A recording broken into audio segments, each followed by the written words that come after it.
주님 앞에 우리를 드리기 원합니다. 주님 받아주시고 한없는 은혜를 사랑하는 주의 자녀들에게 허락해 주시고 연약한 정도 주님의 도구로만 쓰여지는 복된 이 시간이 되도록 역사해 주옵소서. 예수님의 이름으로 기도합니다. 우리 하영교회 모든 성도들에게 보이시는 마지막 징조를 잘 보고 잘 듣고 순종하는 여러분이 되시길 주님의 이름으로 축복합니다. 어느 목사님이 건강검진을 받았고 났더니 의심스러워서 종합검진을 받으라고 해서 종합검진을 받았는데 종합검진이 끝나고 났더니 의사선생님이 다가오셔서 하는 말이 목사님 3개월 남았습니다. 암이 이렇게 발견되었다고 하더랍니다. 그래서 그 소식을 들은 친구 목사님들이 찾아갔더니 마침 병원의 한쪽에 이렇게 사람들이 모여 있는 곳에 계시는데 고양이를 이렇게 앞에 놓고 가만히 앉아 있더랍니다. 그런데 자신도 모르는 사이에 고양이 머리를 쓰다듬으면서 너는 나보다 오래 살겠다 이렇게 하더랍니다. 그러더니 정말 3개월 있다가 그 목사님은 소천에서 하늘로 갔습니다. 친구들이 숨지기 전에 물어봤다고 합니다. 목사님 증상이 없었어요? 그랬더니 그 목사님 대답하기를 오래전부터 몸이 뻐근하고 아팠어. 좀 불편하긴 했는데 이렇게 정말 암이 이렇게 번진 줄은 몰랐어. 이렇게 실은 징조는 우리에게 어떤 암이나 무슨 일이든지 징조는 길게 있습니다. 그러나 그 징조가 끝나는 순간 심판은 단순간에 이루어진다는 사실을 우리 잊지 말아야 될 것입니다. 이런 몸의 징조가 길게 있었지만 발견하지 못하고 죽음은 한순간에 찾아온다는 사실을 우리는 기억하면서 오늘 본문에서 예수님은 분명히 말씀하셨어요. 35절 36절 천지는 없어질지언정 내 말은 없어지지 아니하리라. 그러나 그날과 그때는 아무도 모르나니 하늘의 천사들도 이 예수님도 모르고 오직 아버지만 아시느니라. 예수님이 재림하여 다시 오실 때에 대하여 이렇게 말씀해 주고 계시. 이처럼 징조는 오래전부터 보여주셨다는 것이죠. 예수님은 분명히 오신다고 약속하시고 확실히 오실 것입니다. 그러나 언제 오실지는 아무도 모른다는 사실입니다. 그런데 예수님이 오실 때에 대한 징조는 2500년 전부터 지금부터 2500년 전부터 다니엘 선지자를 통해서 미리 다 말씀해 주셨어요. 그러니까 예수님이 오시기 2500년 전부터 계속해서 종말의 때가 온다. 종말의 때가 온다고 말씀해 주셨다고 말이죠. 먼저 적그리스도가 나타나게 될 것이다. 그리고 적그리스도와 7년간 이 평화조약을 맺을 것이고 이스라엘 백성은 다시 자기 성전에 가서 성전에 제사를 드릴 것이며 그 다음에 예루살렘의 성전이 다시 회복되어질 것이다. 그리고 나면 환란이 시작될 것이다 라고 말하는 것이 다니엘 선지자의 이야기입니다. 그런 징조를 우리는 유심히 봐야 돼요. 그리스도인은 그런 징조들이 일어날 것이라고 성경이 약속하고 있으니까 그 약속들이 어떻게 이루어지는지를 보는 눈이 필요하다는 것이죠.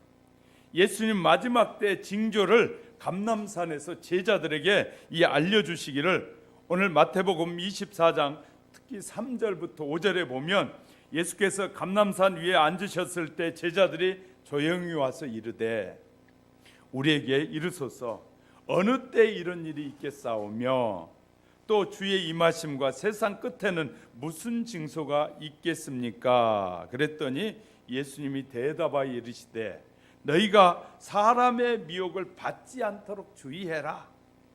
많은 사람이 내 이름으로 와서 이르되 나는 그리스도라 하여 많은 사람을 미혹하게 될 것이다. 바울도 마지막 때에 대한 설명을 하면서 디모데후서 3장 1절부터 5절에서 이렇게 기록하고 있습니다. 내가 이것을 알라 말세에 고통하는 때가 이르르니 사람들이 자기를 사랑하며 돈을 사랑하며 자랑하며 교만하며 비방하며 부모를 거역하며 감사하지 아니하며 거룩하지 아니하며 무정하며 원통함을 풀지 아니하며 이 모함하며 절제하지 못하고 사나우며 선한 것을 좋아하지 아니하며 배신하며 조급하며 자만하며 쾌락을 사랑하기를 하나님 사랑하는 것보다 더 사랑하며 경건의 모양은 있으나 경건의 능력을 부인하는 이 같은 자들에게서 너는 돌아서라. 그런 사람들에게서 돌아서라는 거예요. 그 사람들과 가까이 하면 그 사람들과 함께 너희도 망하게 될 것이니까 돌아서라. 요한도 밤모섬에서 마지막 때의 징조를 확실하게 받고 나서 요한계시록을 기록한 다음에 이 사람 저 사람을 통해서 알려주는 징조가 너무나 많습니다. 그런 징조가 나타날 때가 마지막 때다라고 성경은 우리에게 가르쳐 주고 있습니다. 징조는 오래전에 가르쳐 주셨지만 심판은 갑자기 올 것이라는 것이 예수님이 경고하신 것입니다. 암의 징조는 오래전부터 조금씩 나타났지만 우리가 그것에 대한 느낌과 그것에 관심을 갖지 않고 살다 보니까 그냥 넘겨보고, 좀 아파도 그냥 넘기고, 약 먹으면 괜찮겠지, 진통제 먹으면 괜찮겠지 하고 넘기다가 진짜 큰 병이 오게 된다는 거예요. 우리 아플 때는요, 전문가를 찾아가서 빨리 전문가의 도움을 얻는 것이 필요합니다. 그런데 그냥 괜찮겠지 하고 넘기다가 큰 병을 만나는 것처럼 예수님께서 말씀하셨던 이 재림의 때 일어날 일들을 오늘도 살펴가는 사이에 하나님께서 저와 여러분에게 더 큰 은혜로 깨달음의 은총이 임하시기를 주님의 이름으로 축복합니다. 첫 번째는 앞을 보세요. 보고 듣는 하나님의 말씀을 기억하며 사셔야 됩니다. 본문 33절에 보면 이 모든 일을 보거든, 우리가 봤던 본문 바로 앞절에 이 모든 일을 보거든, 우리는 눈으로 황홀한 자연을 얼마든지 볼 수 있습니다. 푸른 하늘을 볼 수 있습니다. 얼마나 푸른 하늘이 아름답습니까? 아름다운 꽃을 바라보고 살기도 합니다. 사랑하는 사람들의 모습을 보기도 합니다. 우리의 귀는 신비한 소리를 다 듣습니다. 그래서요, 좋은 음악을 막 들으려고 사람들은 엄청난 대가를 지불하더라고요. 제가 아는 분은요, 차 안에서 이 트는 이 음악 기기가 200만 원짜리를 차 안에서 조그마한 손바닥만한 것, 그것에서 나오는 음악은 소리가요 얼마나 아름답고 그냥 사람들의 마음을 쿵쿵 때려주는 그런 음악을 차에 가지고 다니면서 막 듣고 다니는 사람도 있어요. 이렇게요, 얼마나 귀가 수준이 높아지고 눈이 수준이 높아졌는지, 옛날에는 흑백 텔레비전만 나오도 사람들이 와 있는데 요새는 칼라가 나와서 칼라에서 그냥 칼라가 아니라 요새는 LED도 못해서 이제 HD급으로 바뀌어지는, 그래도 사람들은 만족하지 못하고 불평하는 사람들이 얼마나 많은. 옛날에 흑백 TV를 보던 사람들이 지금 칼라로 TV 보면 너무너무 즐거워하고 기뻐해야 되는데, 이제 칼라도 별 볼 일 없어, 왜 저렇게 시원찮아 하고요 불평불만하는 사람이 얼마나 많은지 몰라요. 그래서 과학자들은 또 더 좋은, 더 잘 나오는 이 텔레비를 만들려고 수단과 방법을 가리지 않고 연구를 하고 있어요. 우리의 귀는 달콤한 고백의 소리를 듣기도 합니다. 그리고 아름다운 자연의 소리를 들을 수 있습니다. 그러나 우리의 눈과 귀는 이러한 자연적이고 물질적인 것만 보고 들을 수 있는 귀가 돼서는 절대 안 된다는 것입니다. 우리의 눈과 귀는 하나님의 뜻과 하나님의 사랑을 볼 수 있는 눈이 열려야 되고, 들을 수 있는 하나님의 사랑의 소리를 들을 수 있는 이 귀가 열려야 되고요, 범죄한 자를 책망하시는 하나님의 음성을 들을 수 있어야 돼. 내가 죄를 지었음에도 불구하고 죄가 뭔지도 모르고 막 그것이 죄인지 아닌지도 모르고 살면 안 되는 거예요. 잘못된 삶이 무엇인지를 알았으면 하나님 앞에 통회하고 자백하며 회개할 수 있어야 된다는 거예요. 할렐루야. 이런 귀가 열려져야 돼요. 하나님의 심판의 소리가 들려올 때 얼마나 두렵고 죄인은 두렵고 떨리는지 몰라요. 이런 소리를 듣지 못하면 하나님의 심판의 소리가 가까이서 들려옴에도 불구하고 듣지 못할 때 그 심판을 그대로 받게 될 것입니다. 가끔 같이 운동하신 목사님 중에 한 분이 귀가 조금 했어요. 기기를 달고 다니시는 분이 있어요. 그분과 얘기하려면 답답해. 그건 잘 못 들어요. 또 잘못 얘기하면 오해해서 들을 때가 많아요. 그러니까 뭐 해야 되냐면 말을 잘해야 돼. 그분하고 얘기할 때는 잘 안 들리니까 그분은 좋은 것 같아요. 왜 듣기 싫은 건 안 들어버리더라고. 꼭 듣고 싶은 것만 듣더라고요. 그러니까 그럴 수 있거든요. 우리는요, 듣고 싶은 소리만 듣고 듣기 싫은 소리 안 들으면 병들기 시작합니다. 우리는요, 듣기 싫은 소리도 많이 들으셔야 돼요. 할렐루야. 그리고 듣고 싶은 소리도 함께 듣는 귀가 열려야 하나님의 온전한 사람이 된다. 할렐루야. 특히 하나님의 음성은 잘 들어야 되겠죠. 종말을 바라보는 눈이 열려져야 되겠죠. 그런 종말의 소리를 들을 줄 알아야 되겠죠. 그래서 예수님은 마태복음 13장 16절에서 너희 눈은 봄으로 너희 귀는 들음으로 복이 있도다. 우리의 귀가 열려서 듣고 눈으로 보는 것이 복이 있다고 말. 그러므로 내 삶의 모든 것을 보고 듣되 하나님의 뜻과 교훈을 깨달을 수 있는 복된 눈과 귀가 열려지도록 주께서 축복해 주시길 주의 이름으로 축복합니다. 예수님께서 말씀하시기를 37절 38절에 보면 노아의 때와 같이 인자의 임함도 그러하리라.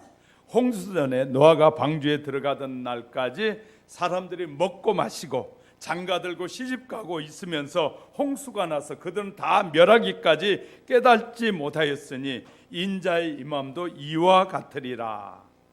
하나님께서 징조를 말씀하신 것은 바로 노아의 때 120년 전이었다네. 120년 전에 벌써 하나님께서 심판하시겠다고 미리 말씀하셨다는 거예요. 그럼에도 불구하고 사람들은 자기 취향에 따라서 자기의 마음대로 살았다는 거예요. 오늘의 많은 사람들은 자기 취향을 굉장히 존중히 여긴다고 해요. 그러면서 자기 취향대로 산다고 하면서 하나님의 뜻을 저버리는 사람들이 얼마나 많아지고 있는지 몰라요. 이것은 굉장히 위험한 일이시죠. 하나님께서 벌써 징조를 120년 전에 심판하실 걸 말씀하셨어요. 사실 에녹에게 경고하셨는데 창세기 5장에 가보면 5장 21절에 24절에 에녹은 65세에 무두셀라를 낳았고 무두셀라를 낳은 후에 300년 하나님과 동행하며 자녀를 낳았으며 그는 365세를 살았더라. 에녹이 하나님과 동행하더니 하나님이 그를 데려가심으로 세상에 있지 아니하였더라. 에녹은 65세에 무두셀라를 낳고 그 후에 300년 동안 하나님과 동행하셨더라. 이 말씀에 의미가 있다는 거예요. 다시 말해, 왜 그러면 이 말씀을 기록하셨느냐? 무두셀라를 낳았을 때 65세였는데 무두셀라를 낳고 하나님의 경고하신 소리를 들었다고 말해요. 우리는요, 하나님이 늘 말씀하는 소리를 잘 듣는 귀가 필요합니다. 에녹에게는 하나님이 65세에 무두셀라를 낳을 때 무엇인가를 에녹에게 하나님이 말씀하셨어요. 다시 말해 종말이 있을 것을, 심판이 있을 것을 말씀하셨다. 그랬더니 그 무두셀라를 낳은 이후부터 에녹이 달라졌는데 그때부터는 철저하게 하나님만 의지하며 살았단 말이거든요. 지금은 우리가 잘 모를 수 있어요. 잘 못 깨달을 수도 있고 잘 못 믿을 수도 있어요. 그러나 오늘 하나님의 말씀을 듣고 저와 여러분이 온전한 올바른 믿음을 갖게 된다면 지금부터 주님과 동행하는 삶을 사는 것과 같은 것입니다. 할렐루야. 우리가 깨달은 그 시점부터 하나님께서 말씀하신 그 말씀이 깨달아지는 그 순간부터 올바르게 사는 것이 중요하다는 사실입니다. 하나님의 말씀을 따라 동행하는 삶을 살았더라. 성경 분명히 말해주고 에녹은 65세 무두셀라 낳았고 무두셀라 낳은 300년 동안 동행했다. 이 분명한 말씀입니다. 그런데요, 유다서 보니까 유다서의 14절 15절 보니까 아브라함 7세손 에녹이 사람들에게 대하여도 예언하여 이르되 보라 주께서 그 수많은 거룩한 자와 함께 임하셨나니 이는 뭇사람을 심판하사 모든 경건치 않는 자의 경건치 않게 행한 모든 경건치 않은 일과 또 경건치 않는 죄인들이 주를 거슬려 한 모든 완악한 말로 말미암아 그들을 정죄하려 하심이라 하였느니라. 하나님 분명히 에녹에게 심판을 예고하셨음을 이 유다서에서도 기록되어져 있어요. 자, 경건치 않는 자를 심판하시겠다고 하셨다는 거예요. 경건하지 않으면 네가 에녹에게 하나님 말씀하셨을 때 네가 경건한 삶을 살지 않으면 내가 너를 심판하겠다라는 분명한 말씀을 주셨다는 거예요. 그랬더니 에녹이 그때부터는 모든 것을 다 버려두고 뭐 했다는 거예요? 이제 하나님과 동행하는 삶을 살게 되었다.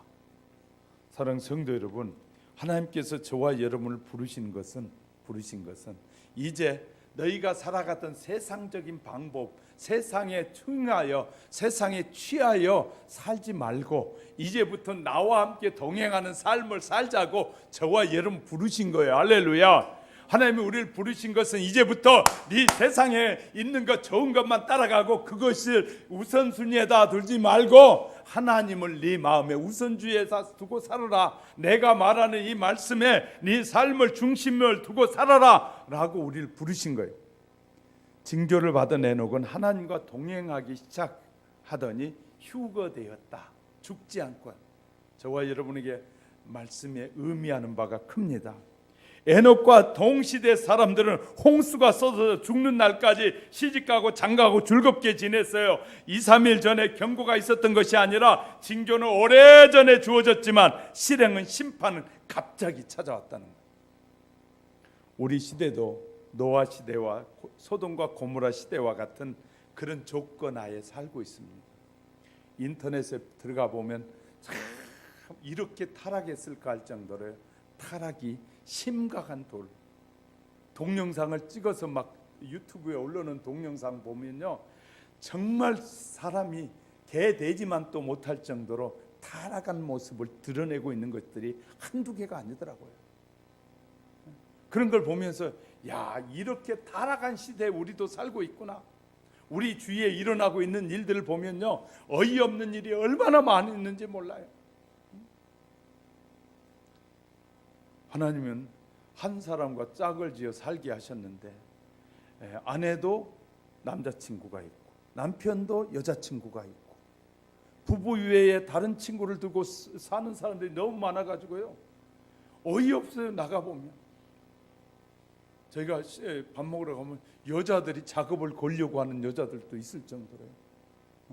정말 웃긴 시대가 돼가고 있어요. 노아 시대, 소돔과 고모라 시대와 같은 시대에 갑자기 하나님의 심판이 임한 것처럼 주님이 언제 오실지 모르지만 갑자기 오실 수 있다는 거예요. 그러나 늘 기도하고 하나님과 동행하며 사는 사람에게는 문제가 있다 없다 큰 문제가 되지 않는다. 하나님과 동행하지 않고 사는 자들에게는 갑자기 오는 그 심판이 두렵고 떨리는 심판이 될 것을 우리에게 말씀하고 계신다는 사실을 기억하시기를 주님의 이름으로 축복합니다. 그래서 하나님께서 우리에게 말씀하시는 것을 뭐예요? 잘 기억하며 그 말씀을 따라 사는 것이 필요합니다. 두 번째, 우리는 주를 맞이할 준비하며 행복하게 사셔야 됩니다. 33절에 인자가 가까이 곧 문 앞에 이른 줄 알라. 눈과 귀를 통해서 주의 재림이 임박함을 아는 자들은 주를 맞이하려는 준비하며 사는 삶을 살아야 되지 않겠습니까? 예수님이 말씀하시길 42절 44절에 그러므로 깨어 있으라. 어느 날 너희 주가 임할는지 너희가 알지 못함이니라. 너희도 아는 바와 반이 만일 집주인이 도둑이 어느 시각에 올 줄 알았더라면 깨어 있어 그 집을 뚫지 못하게 하였으리라. 이러므로 너희도 준비하고 있으라. 생각지 않은 때 인자가 오리라. 예수님이 순식간에 오신다고 말씀하고 계셔요. 그러면서 도적이 내가 몇 시쯤 갈 것이라 경고하고 오는 도둑은 한 명도 없다는 것입니다. 그러면서 도둑이 오기 전에 그 집에 주인이 있나 없나 살펴보고 어느 시간에 가야 내가 쉽게 그 집의 물건을 도둑질에 나올까를 다 연구하고 온다는 거예요. 우리는 천국에 가려고 하면서 천국에 들어가기를 원하기는 하면서 천국에 어떻게 들어가고 어떤 과정을 통해 들어가고 있는지에 대해서는 전혀 생각하지 않고 그냥 아멘 믿습니다. 난 천국 가면 되죠. 그렇게 하는 거 아니라는 거예요. 그것은요 어린 아이들이나 하는 말이죠.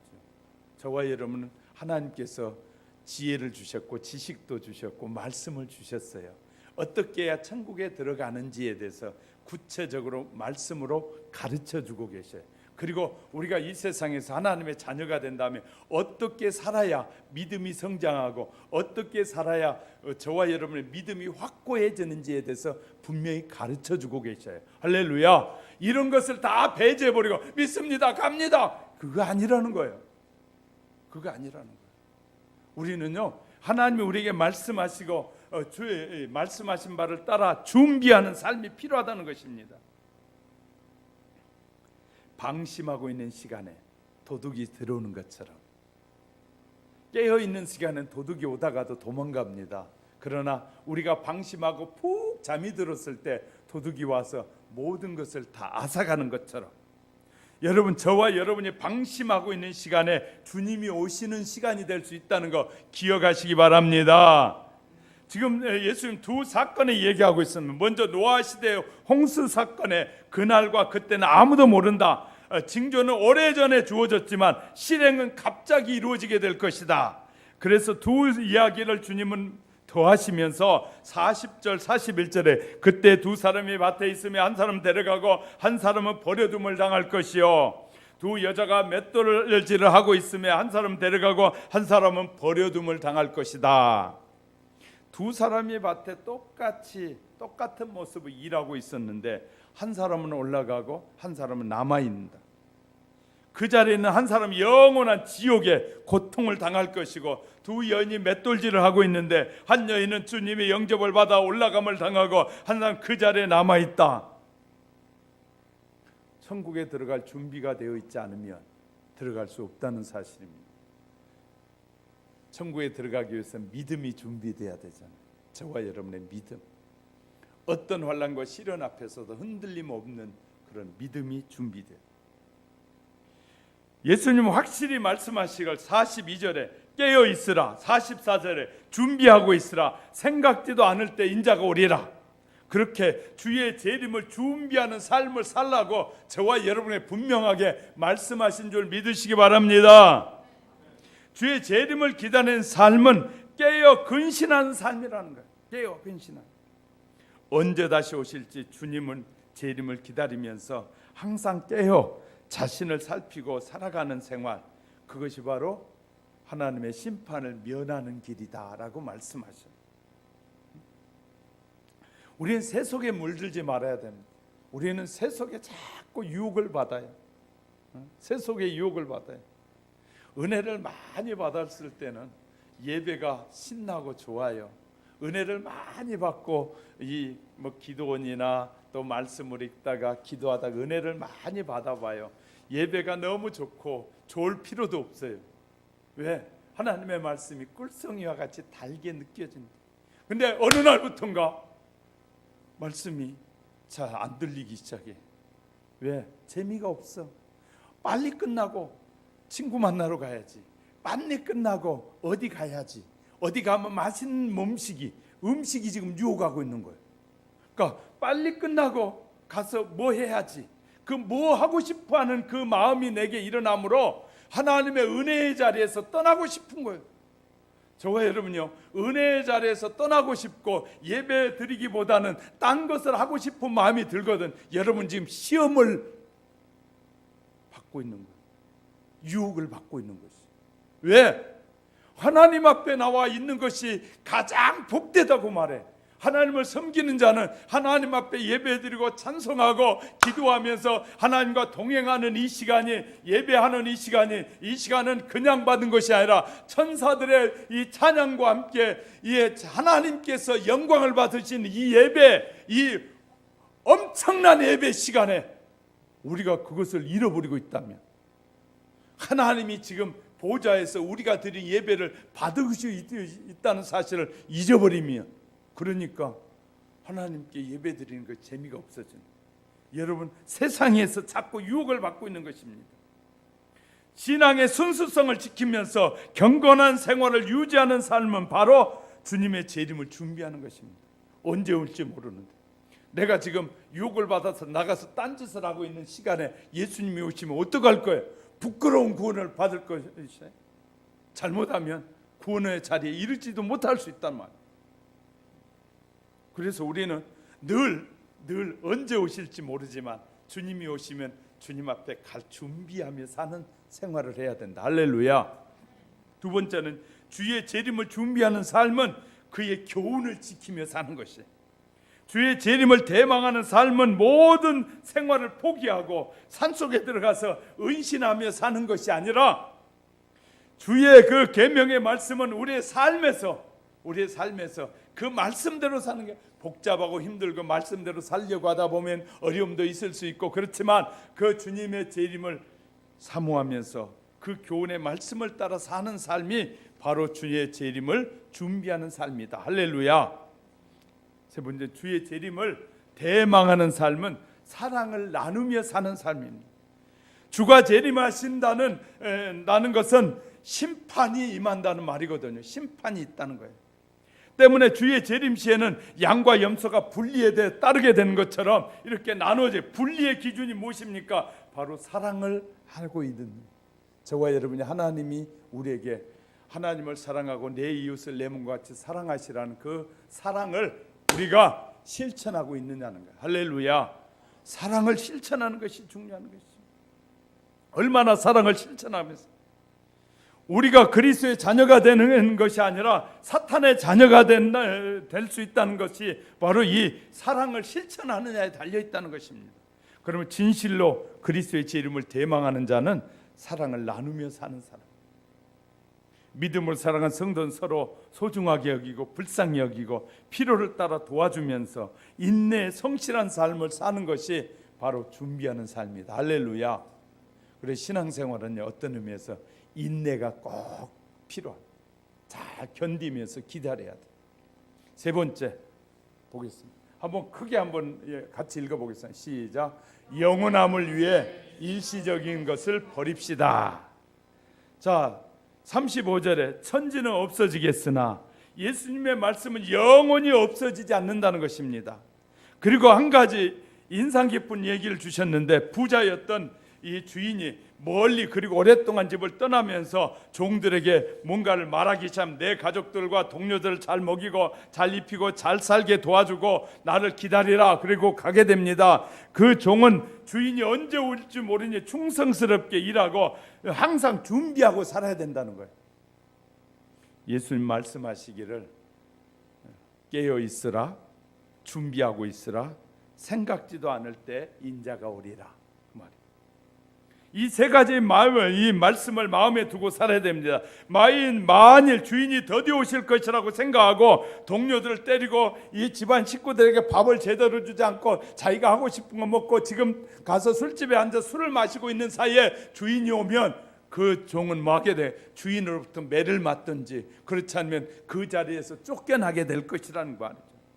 큰 벌을 받게 될 것입니다. 그리고 이를 갈며 후회하게 될 것입니다. 예수님 말씀하셨어요. 반대로 늘 깨어 있으면서 생각지도 못한 때 주인이 올 것을 준비하고 사는 종은 복이 있을 것이라는. 할렐루야. 누가 복이 있다고요? 늘 준비하고 사는 자가 복이 있다는 것이.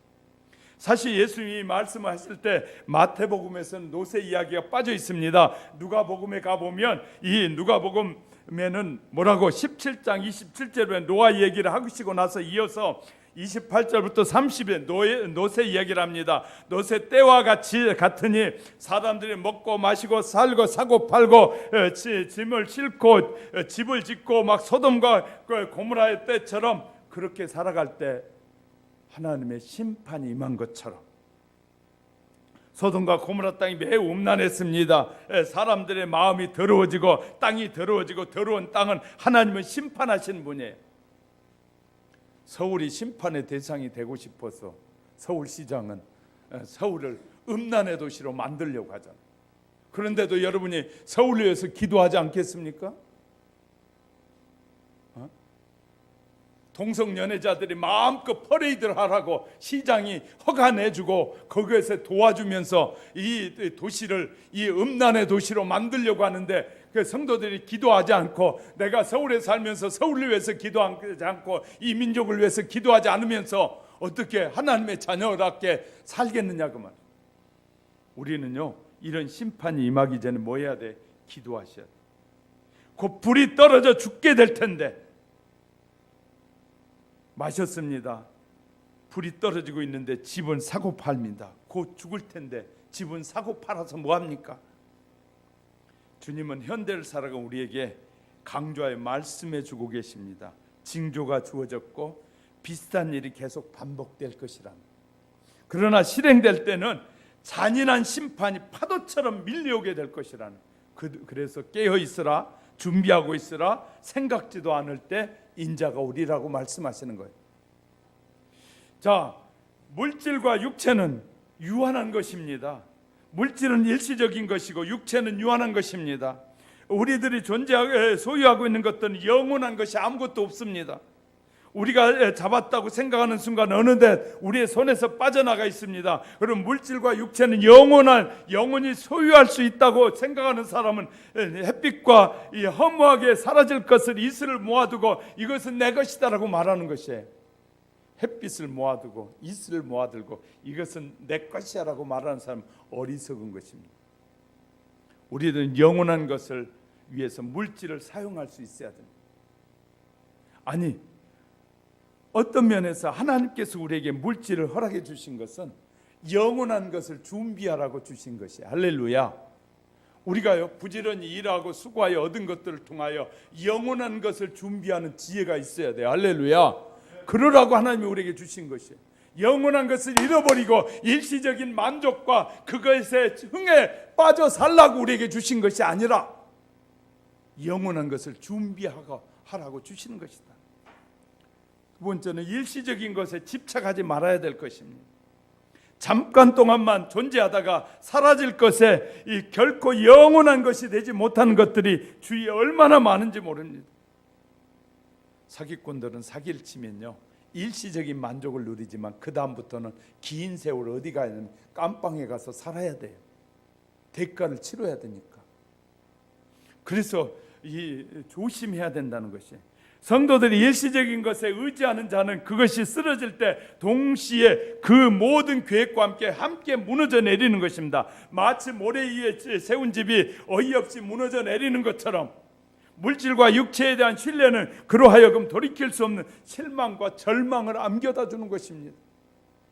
많은 사람들이 막 운동을 많이 하고 몸이 튼튼하면 200살 것까지 살 것 같아.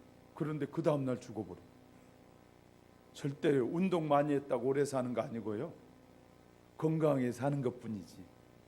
오래 사는 것과는 다릅니다. 건강하게 사는 것과 오래 사는 건 달라요. 할렐루야. 우리가 기억하셔야 돼. 운동을 많이 하면 건강하게 살 수 있는 것이지 오래 사는 것은 하나님의 손 안에 있는 거예요. 할렐루야. 그래서 일시적인 것에 집착하지 말아야 됩니다.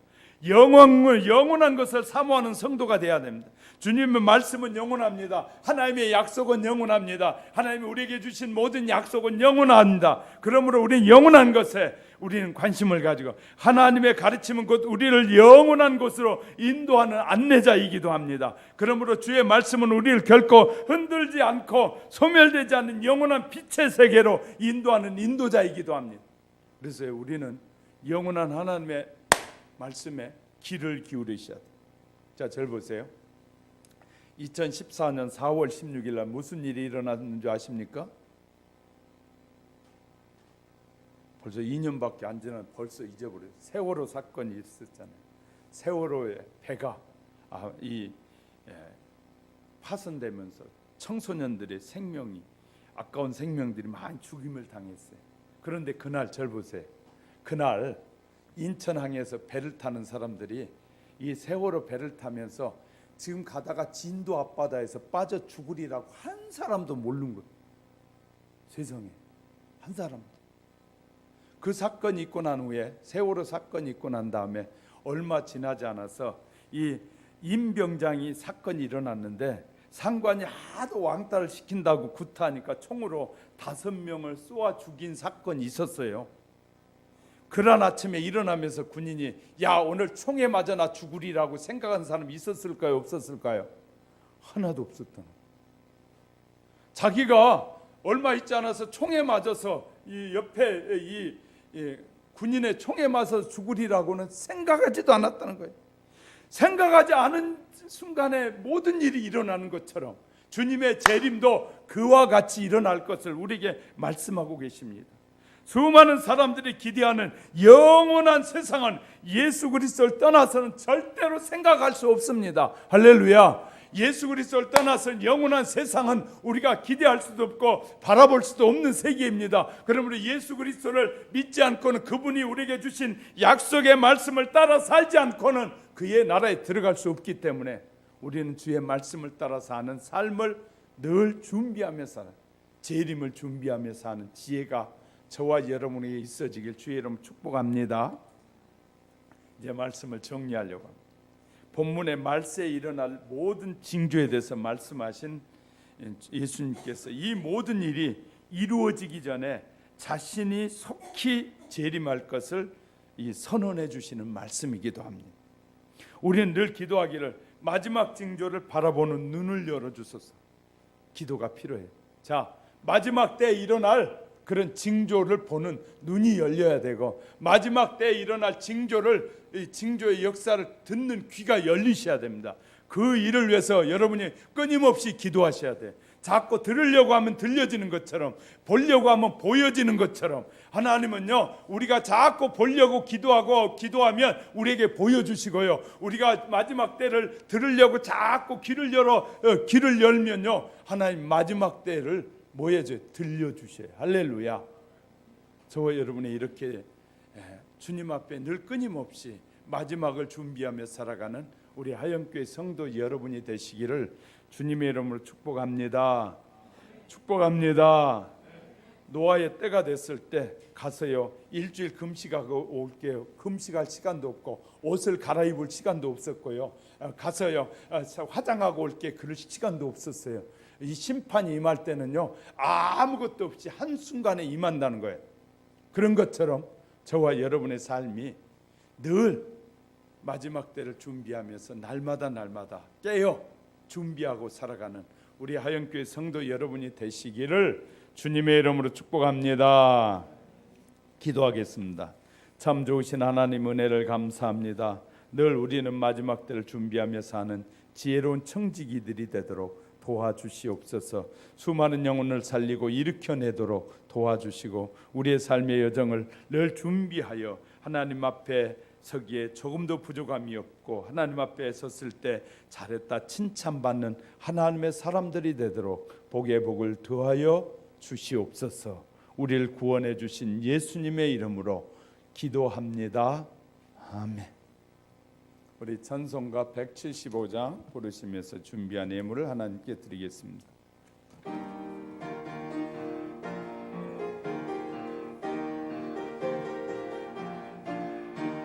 신랑 되신 예수께서 다시 오실 때 맑은 등불 들고 나갈 준비됐느냐. 그날 밤에 주님 맞을 등불이 준비됐느냐. 예비하라 우리 신랑 예수 오실 때 맑은 등불 손에 들고 기쁨으로 주를 맞겠네. 주를 맞으려 하는 소리 들릴 때 기뻐하며 주를 맞이할 수 있느냐.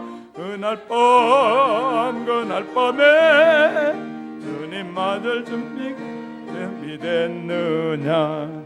예비하라 우리 신랑 예수 오실 때 맑은 등불 손에 들고 기쁨으로 주를 맞겠네. 깨어 기도하며 거룩한 기름 준비하지 않고 주를 맞지 못하리.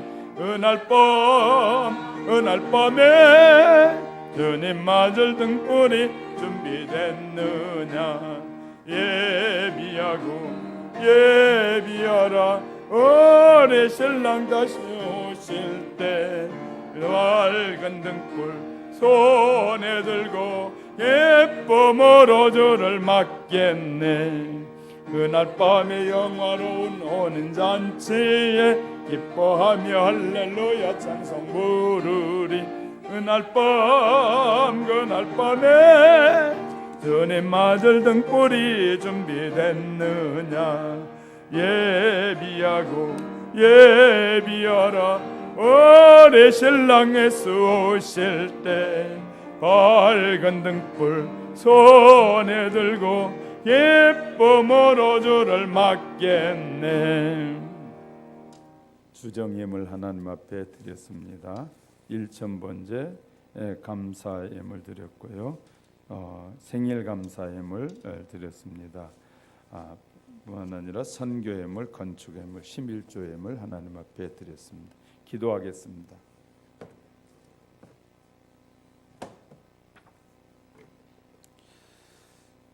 우리의 일생을 천국에 가기까지 평안히 인도하시고 계시는 하나님 아버지, 지난 한 주간에도 우리에게 베풀어 주신 은혜와 사랑에 감사와 찬송을 돌려드립니다. 우리를 세상의 많은 사람들 가운데서 하나님의 자녀로 선택하여 주신 것도 믿고 감사드립니다. 하나님 앞에 나올 때 빈손으로 나오지 아니하고 하나님의 말씀을 따라 우리의 힘과 정성과 뜻을 모아 드린 예물을 받아 주시옵소서. 이 예물을 통해서 하나님의 거룩한 사업을 위해서 쓰는 오병이의 기적의 역사들이 일어나도록 도와주시옵소서. 자비하신 하나님, 우리가 하는 사업을 도우셔서 날마다 번영하고 이 발전하게 하여 주시고, 우리의 주의가 높아지면 수입이 늘어날 때마다 우리가 베푼 손길이 있음을 기억하며 참된 나눔을 실천하며 살아가는 우리 모두가 되도록 도와주시기 원합니다. 하나님, 우리를 잘되게 해주셔서 우리가 잘되면서 더 주의 나라와 의를 위해서 주님이 기뻐하는 일을 하는 우리 모두가 되도록 우리의 사업에 복을 주시고 우리의 직장에 복을 주시고 우리가 하고자 하는 일에 복을 허락해 주시기를 간절히 소원하고 기도합니다. 하나님, 오늘도 사랑하는 성도들 한 사람 한 사람 위에 은혜를 베풀어 주시고 삶의 여정이 복되고 아름다워지는 삶의 여정이 되도록 축복해 주시옵소서. 이제 더위도 이겨낼 수 있게 도와주시고 더위가 가시면 더 믿음으로 하나님 앞에 더 가까이 나가고 말씀을 가까이 하며 기도하며 찬양하며 하나님의 신실한 뜻을 이루어가는 우리 모두가 되게 도와주시옵소서. 하나님 아버지, 시간에 아픈 자 아픈 곳에 손을 얹습니다. 내가 나사렛 예수 이름 명하노니 모든 질병은 사랑하는 성도들에게서 떠나갈지어다. 하나님, 우리의 질병을 치료해 주신 줄 믿습니다. 치료해 주시고 깨끗게 하셔서 주님이 부르시는 그 순간까지 마음을 다하고 뜻을 다하고 성품을 다해 예배드리며 봉사하고 선한 일에 아름답게 쓰임받는 믿음의 자녀들이 되도록 축복해 주시옵소서. 문제 있는 자 가슴에 손을 씁니다. 하나님이 저들의 문제를 해결해 주셔서 주님이 내 삶의 여정을 늘 개입하고 계시고 함께하고 계심을 저들이 알도록 축복해 주시옵소서. 내가 나사렛 예수 이름 명하노니 모든 문제들은 해결되어질지어다. 하나님 아버지, 오늘도 믿음으로 하나님 앞에 1,000번째 예물을 드렸사오니 이 예물이 드려지게 도와주시고 뿐만 아니라 생일 감사 예물을 드렸사오니 그 다시 생일을 맞이할 때까지 하나님께서 크게 축복해 주셔서 아름다운 은혜의 역사가 있도록 도와주시옵소서. 하나님, 오늘도 믿음으로 하나님 앞에 나온 온 성도들에게 영적인 힘과 정신적인 은혜 주시고 육체적인 강건함을 주시고 필요한 모든 것들을 공급하여 주셔서 부족함이 없는 인생의 길을 힘차게 걸어가는 믿음의 성도들로 축복하여 주시옵소서. 예수님의 이름으로 축복하며 기도드립니다. 아멘. 옆에 분에게 한번 인사를 나누도록 하겠습니다. 마지막 주님의 오심을 준비합시다. 깨어 있읍시다. 말씀을 기억합시다. 주님의 오심을 준비합시다. 주님이 우리에게 주신 일들을 실천합시다. 예, 복음을 전합시다. 생명을 살립시다. 할렐루야. 예. 우리 482장 찬송 부르고 마지막 절에 일어나시면 축도로 마치도록 하겠고요. 저는 내일부터 2박 3일 동안 노예 수련회가 있어서 다녀오려고 합니다. 기도해 주시기 바랍니다.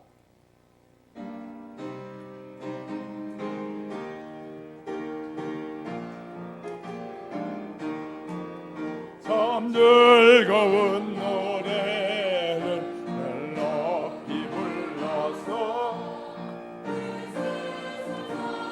동안 주 찬양하겠네.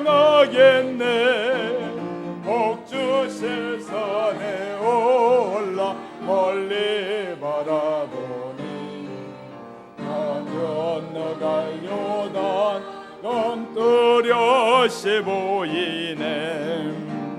참 아름다운 노래 늘 높이 부르세.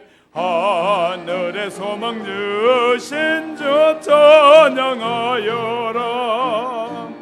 참 아름다운 노래 또 함께 부르세. 하늘의 기쁨 주신 주 찬양하여라. 참 즐거운 노래를 늘 높이 불러서 내 영혼 구원하신 주 찬양하겠네. 능히의 성도들이 부르는 노래에 저 하늘의 천사들 더 화답하겠네. 참 아름다운 노래 늘 높이 부르세. 하늘의 소망 주신 주 찬양하여라. 참 아름다운 노래 다 함께 부르세. 하늘의 기쁨 주신 주 찬양하여라. 참 즐거운 노래를 늘 높이 불러서 만왕의 왕 되신 주 나 찬양하겠네. 여러가 나늘 노래 들려올 그때에 참 그립던 주님을 반가이 대하리. 참 아름다운 노래 늘 높이 부르세. 하늘의 소망 주신 주 찬양하여라. 참 아름다운 노래 더 함께 부르세. 하늘의 기쁨 주신 주 찬양하여라. 하나님 아버지, 늘 우리에게 마지막 때를 준비하고 있으라고 말씀하시는데 우리가 하나님 앞에 예배드릴 때 졸면 하나님의 말씀을 들을 수 없사오니 하나님, 토요일이면 늘 주일을 준비하는 지혜를 주셔서 일찍 자고 일찍 일어나서 주의 말씀을 듣고 찬양하고 예배하는 일에 우리의 마음이 모두어지도록 성령님 붙잡아 주시고 우리가 딴 곳에 신경 쓰지 않고 한 마음 한 뜻을 모아 하나님 앞에 정성을 다하는 예배가 되도록 우리를 붙잡아 주시옵소서. 이 한 주간에도 더위와 싸울 때도 승리하게 도와주시고 그 어떤 유혹 앞에서 흔들림 없이 믿음의 길 걸어가고 우리 하나님의 자녀임을 선포하며 나가는 신실한 하나님의 백성들이 되도록 우리 모두를 붙잡아 주시옵소서. 지금은 교회 머리가 되시는 우리 주 예수 그리스도의 은혜와 하나님 아버지의 무한무한하신 사랑하심과 보혜사 성령님의 인도 교통 내조 축복하심의 은총이 머리 숙인 우리 모두와 우리의 가정 위에, 우리의 자녀들 위에, 자녀 손손 위에, 이 나라 이 민족과 이 민족의 미래 위에, 지금 하고 있는 일들과 우리의 미래 위에 이제부터 영원토록 함께 하실지어다.